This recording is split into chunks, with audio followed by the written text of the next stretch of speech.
Intitulée Souvenirs de Buchenwald, cette composition réalisée en 1943 au sein du camp témoigne d'une présence musicale. À différents moments de la journée, résonnaient des airs et des mélodies aux usages différents.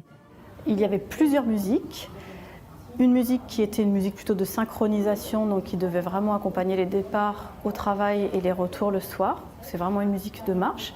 Mais il y avait aussi des musiques pour les exécutions, donc des musiques beaucoup plus ironiques, des musiques de divertissement, en général des chansons qui plaisaient aux SS. Des musiques réalisées par des détenus qui forment de véritables orchestres mis en place par les commandants SS.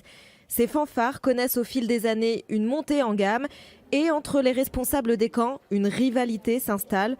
Tous veulent avoir les meilleurs musiciens qu'ils équipent parfois même de costumes. La vitrine où on a exposé des uniformes, donc il y a le képi de l'orchestre de Neuengamme et l'uniforme de l'orchestre de Buchenwald. C'est un uniforme qui a été volé à la garde royale yougoslave après l'invasion de la Yougoslavie par les nazis.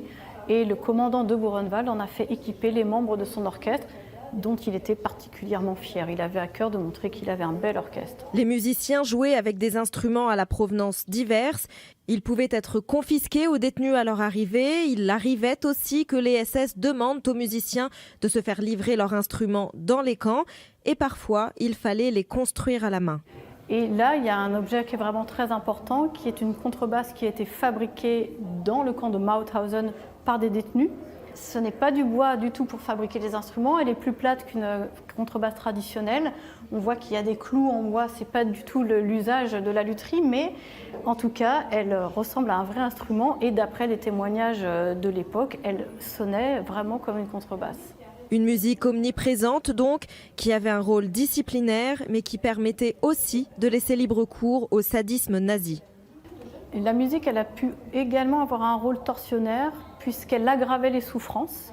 Ça pouvait être le fait d'infliger des heures de punition en chanson, le fait de devoir rester des heures entières à chanter après une journée de travail, c'est le phénomène qui aggrave les souffrances de la journée. Et puis ça pouvait être aussi de forcer des juifs religieux à chanter des psaumes en étant battus. Ça, c'est quelque chose qui était assez fréquent.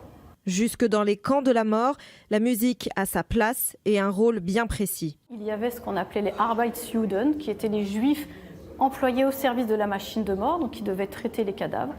Et ces juifs avaient droit à des distractions. C'est comme ça qu'à Treblinka, par exemple, on voit qu'un orchestre a été créé et qui jouait du jazz, par exemple, le soir après la journée de travail. Et puis la dernière chose sur les centres de mise à mort, c'est que les orchestres n'ont jamais joué dans les chambres à gaz.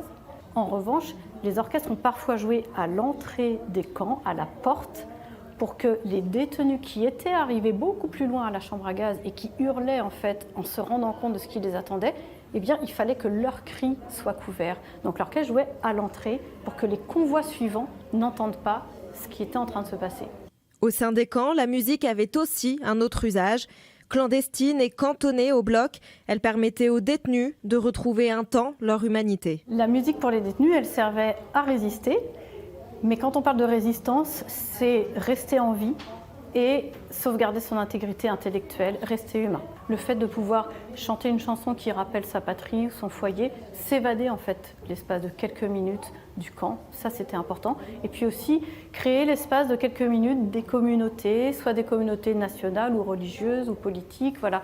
Des moments de cohésion, ça c'était aussi très important. Beaucoup de survivants ont d'ailleurs témoigné du pouvoir de cette pratique cachée de la musique qui leur a permis de raviver l'espoir de retrouver un jour leur vie d'avant.